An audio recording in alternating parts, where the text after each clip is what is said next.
And while Hector has to travel to the people, in this next story, displaced students from abroad travel to Coral Gables to continue their education. Lian Morejon shows us how UM is helping Italian earthquake victims continue their studies.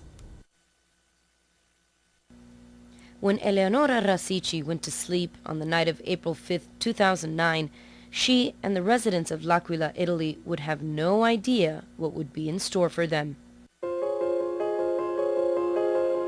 This is what the historic Italian city of L'Aquila looked like after an earthquake with a magnitude of 6.3 on the Richter scale destroyed the city in the wee hours of April 6, 2009.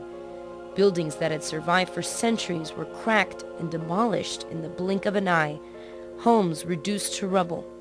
Eleonora and her roommate were asleep at 3:30 a.m. when the quake began. Eleonora recalls the events of that night. In quel momento siamo rimasti bloccati dentro questo appartamento. We were in the second story of a house. We tried to leave the apartment, but the door wouldn't open because of the movement in the building. And so I sought refuge under an arch to make sure that if a bottle or a vase would come flying down, I wouldn't get hurt. So after the earthquake itself finished, my friends were able to dislodge a door and open it, and we went outside. We looked up and realized that many of the roofs were gone, and many of the top stories of the buildings had collapsed. It was very noisy. We started hearing people yelling for their family members or moaning in pain. Adrian Santiago studied abroad at the university in L'Aquila and shares his perspective on the city through the eyes of a native South Floridian. I guess a good way is comparing it to here in the sense that there's nothing in Miami that's older than 150 years old.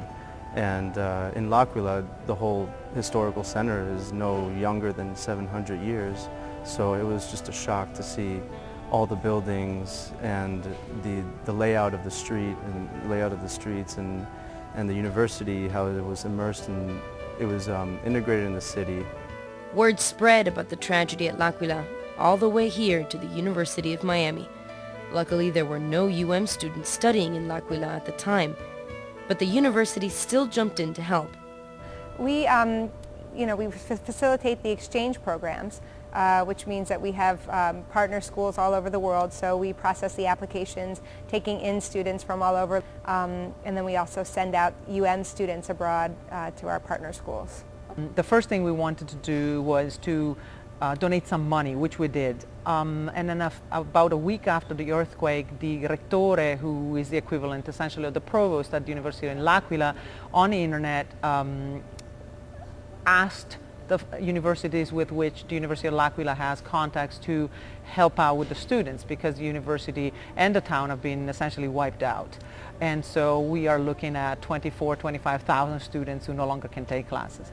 We realized that really the only thing that we could probably do to help tangibly would be to offer places for the students, and also not just my office, International Education and Exchange Programs, but also the intensive English program here was extremely helpful, cooperative in offering special scholarships for the students to take English. 4 students in total are now studying here, thanks to the University of Miami and the Italian-American Foundation, including Eleonora, who is part of the intensive English program. Receiving the news that she could study at the University of Miami was a breath of fresh air. That was really a piece of good news because it came after so much bad news, so we really needed that. Eleonora says she's noticed differences between studying here and studying in Italy. It would take a lifetime to explain the differences. There are so many. The professors are really interested in us learning. They're happy for us when we learn. They facilitate our learning. And what we have encountered in Italy is people who actually stand in the way of our learning. And it is disheartening to see that, and very empowering to see what happens here and what we've learned in this semester. In the same light, faculty familiar with the students are also seeing changes in them.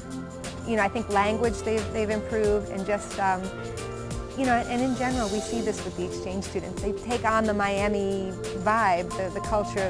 I noticed they start to dress differently.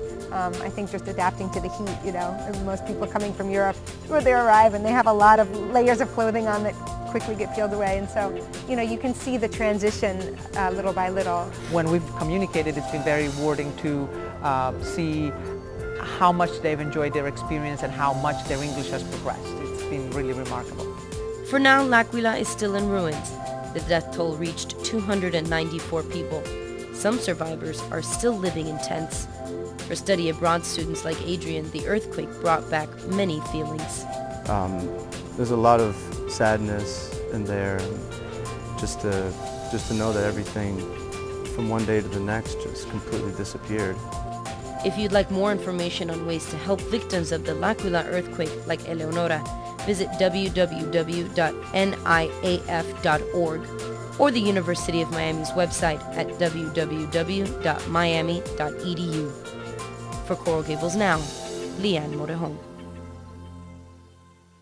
Thanks, Leanne. There is still much more to come on Coral Gables Now. Up next, find out how cameras are being used to prevent red light running.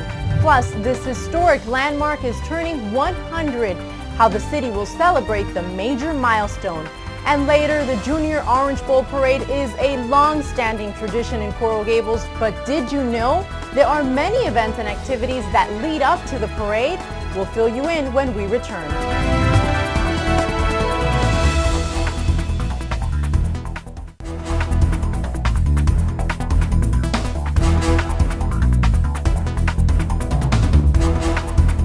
The city has a new traffic safety program that specifically targets red light runners. The goal is to prevent accidents and deaths. Let's get you to a busy intersection in Coral Gables and show you the key component of the program. These are cameras and they're capturing still images and video of red light running violations. Our coverage starts with Rodolfo Roman, who joins us from Alhambra Circle and Lejeune Road with more on how the program works. Rodolfo. Belkis, the city of Coral Gables will be keeping a close eye on red light runners. These traffic cameras right behind me are up and running in an effort to keep our city streets a lot safer. Coral Gables will be putting the brakes on red light runners starting this month. The city has installed red light safety cameras at Alhambra Circle and South Lejeune Road and Southwest 42nd Avenue. The American Traffic Solutions equipment has been up and running since October, but tickets haven't been issued because of a 30-day grace period which concluded in November. The program is aimed at reducing accidents and boosting driver, passenger, cyclist, and pedestrian safety. This is how the cameras work. When a driver blasts past a red light, the cameras capture a picture of the license tag and then pass that information to the police department. The cameras also capture your speed. Officers review each case and mail out the citation. Depending on the pilot program's performance, police officials say more cameras will more than likely be added. To get more information on the equipment, you can visit www.coralgables.com. For Coral Gables Now, Rodolfo Roman. Back to you, Belkis. All right, thanks, Rodolfo. For more information on red light cameras, you can go to atsol.com. And still, there's much more to come on Coral Gables Now, why several community leaders are shedding pounds to raise funds for senior residents. Did you know that there's some artistic seniors in our community? It's true, and they all came together to showcase their talent at the Celebration of Talent Art Contest. I'll have that story coming up on Coral Gables Now, so stay with us.